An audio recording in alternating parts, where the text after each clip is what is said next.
ഇന്നലെ രാത്രി കിടക്കുമ്പോൾ ഞങ്ങൾക്ക് രണ്ടുപേർക്കും നല്ല കുറെ പ്ലാനിങ്സ് ഉണ്ടായിരുന്നു. രാവിലെ നേരത്തെ എണീക്കണം, ബ്രേക്ക്ഫാസ്റ്റ് നേരത്തെ കഴിക്കണം, ജിമ്മിൽ പോകണം, അങ്ങനെ കുറെ പരിപാടീസ്. പക്ഷെ എന്ത് ചെയ്യാനാ, പ്ലാനിങ്സ് മാത്രമേ ഉണ്ടായിരുന്നുള്ളൂ. കാര്യമായിട്ടൊന്നും നടന്നില്ല.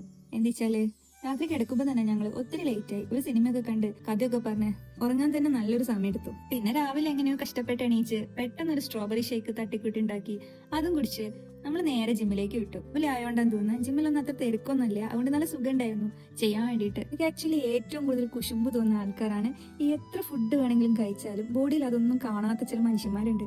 എനിക്ക് അവരെ കാണുമ്പോൾ കുശുമ്പ് തോന്നും. ഞാനൊക്കെ ആണെങ്കിൽ ഒരു 100 ഗ്രാം കഴിച്ചാൽ 150 കിലോന്റെ വെയിറ്റ് ആണ് എന്റെ മേത്ത് കാണുക. അങ്ങനെ ഒരു 2 മണിക്കൂർ ജിമ്മിലെ കനത്ത പോരാട്ടം കഴിഞ്ഞ് നേരെ ഞങ്ങൾ വീട്ടിലേക്ക് വന്നു. പിന്നെ അന്നൊരു ബ്രഞ്ച് പോലെ ഒരു എഗ് സാൻഡ്വിച്ച് ഒക്കെ ഉണ്ടാക്കി കഴിച്ചു. ബ്രഞ്ചൊക്കെ കഴിച്ച് ഞങ്ങൾ നേരെ ടൗണിലേക്ക് വിട്ടു.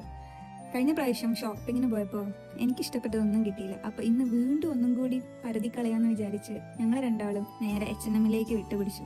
ഇന്ന് ശരിക്കും നല്ല വെതറായിരുന്നു. അതുകൊണ്ട് തന്നെ ടൗണിലൊക്കെ അത്യാവശ്യം നല്ല തിരക്കുണ്ടായിരുന്നു. അപ്പൊ കുറെ പരതലിനൊടുവിൽ എനിക്ക് ഇഷ്ടപ്പെട്ട 2-3 ഡ്രസ്സൊക്കെ കിട്ടി. അങ്ങനെ ഡ്രസ്സൊക്കെ എടുത്ത് 1-2 ഷോപ്പിലൊക്കെ കയറി ഇറങ്ങി ഞങ്ങൾ നേരെ വീട്ടിലേക്ക് വിട്ടു. ഞങ്ങൾക്ക് രണ്ടാൾക്ക് നന്നായിട്ട് വിശക്കുന്നുണ്ടായിരുന്നു. പക്ഷെ ഭാഗ്യത്തിന് നമ്മൾ നേരത്തെ മീൽ പ്രിപ്പ് ഒക്കെ ചെയ്തു വെച്ചുകൊണ്ട് ചിക്കനും ചോറും ഉണ്ടായി. അപ്പൊ അതൊന്നും എടുത്ത് ജസ്റ്റ് ചൂടാക്കി കഴിക്കേണ്ടതേ ഉണ്ടായിരുന്നുള്ളൂ. എനിക്ക് മീൽ പ്രിപ്പ് ചെയ്യുന്നത് ഭയങ്കര ഇഷ്ടമാണ്. നമ്മൾ പെട്ടെന്ന് എന്തെങ്കിലുമൊക്കെ അത്യാവശ്യത്തിനൊക്കെ എവിടെയെങ്കിലുമൊക്കെ പോയി വരുമ്പോൾ ഫുഡിന്റെ കാര്യത്ത് അധികം ടെൻഷൻ അടിക്കേണ്ട ആവശ്യമൊന്നുമില്ല. ഞങ്ങൾക്ക് ഇന്ന് നാളത്തേക്ക് വേണ്ടി എക്സ്ട്രാ 1-2 കറികളൊക്കെ ഉണ്ടാക്കാനുണ്ടായിരുന്നു. അപ്പൊ അതും കൂടി ചെയ്ത് ഇന്നത്തെ ദിവസത്തിനോട് ബൈ പറഞ്ഞു. അപ്പൊ അത്രേ ഉള്ളൂ. ബൈ.